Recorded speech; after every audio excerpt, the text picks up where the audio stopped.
তবে মেয়েদের পা হলে চাটা সম্ভব না ভাই। শুনেন, আগে পয়েন্টে আসেন। আগে আমি এখানে আসলাম যুক্তির দরবারে, এই যে কোয়াল নিয়ে আসলাম। আর অবশ্যই আপনারা বুঝতে পারছেন যে এই যুক্তির দরবারটা এটা কার, ঠিক আছে? তো যে যাকে ভালোবাসে সে তাকে ভালোবাসে না, সে তাকে ভালোবাসে সে তাকে ভালোবাসে না।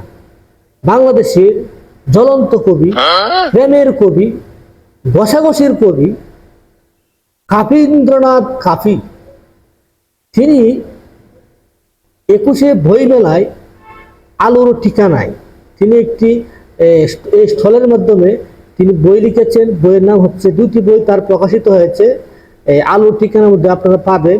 এটা হচ্ছে অদৃশ্য অসুখ তুলি, আর একটা হচ্ছে ক্ষমা করব না। আচ্ছা, যাই হোক, উনি বই বিক্রি করবে ভালো কথা, কিন্তু মেয়েদের নিয়ে হাত দিয়ে ঘষাঘষি করা, এটা কি কোনো কবি ইতিপূর্বে করেছে বা এখন বর্তমানে কোনো কবি করেছে? আপনি একটু কমেন্ট করে জানাবেন।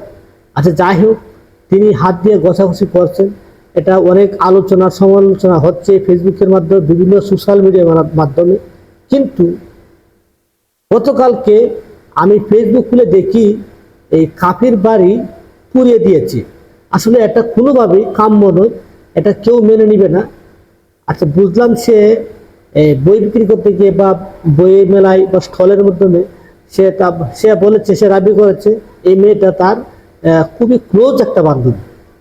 কিন্তু সে হাত ঘষাঘষি করতে পারে, কিন্তু এটা হাত দিয়ে ঘষাঘষি করছে, গোলাপ ফুল দিছে, হ্যাঁ, এটা কিন্তু সোশ্যাল মিডিয়ার মধ্যে অনেক আলোচনা হচ্ছে।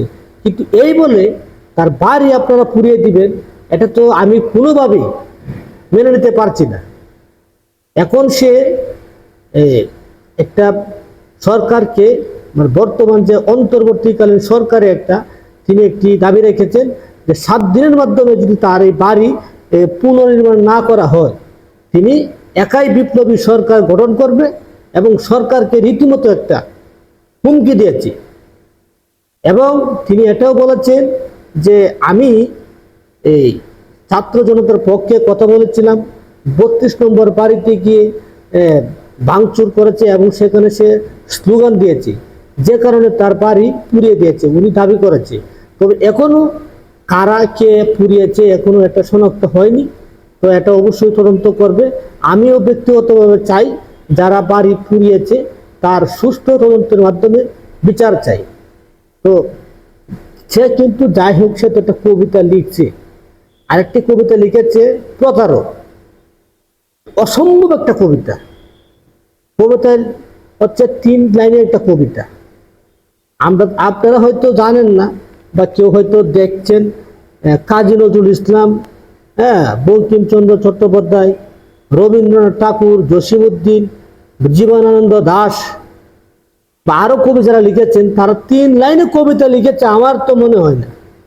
তিনি লিখেছেন, আপনি হয়তো ভেবেছেন পৃথিবীতে কোনো প্রতারক নেই, অথচ এই পৃথিবীতে প্রতারকের অভাব নেই। কি একটা শব্দ চয়ন, অসাধারণ একটা কবিতা। যাই হোক, তিনি তার মেধা দিয়ে, শ্রম দিয়ে একটি বই বা 2টি বই লিখেছে। আপনি তো এটাও পারবেন না, একটা কবিতা আপনার পেটে যদি বোম মারা হয় তাও তো 2 লাইন কবিতা বেরোইত না। যাই হোক, কাফির বাড়ি পুড়িয়ে দিয়েছে, এটার আমি সপেক্ষ নই বা পক্ষে নই, এটা সুষ্ঠু বিচার চাই। তো সকলকে ধন্যবাদ। আর ভিডিওটা ভালো লাগলে লাইক, কমেন্ট এবং শেয়ার করে দিন।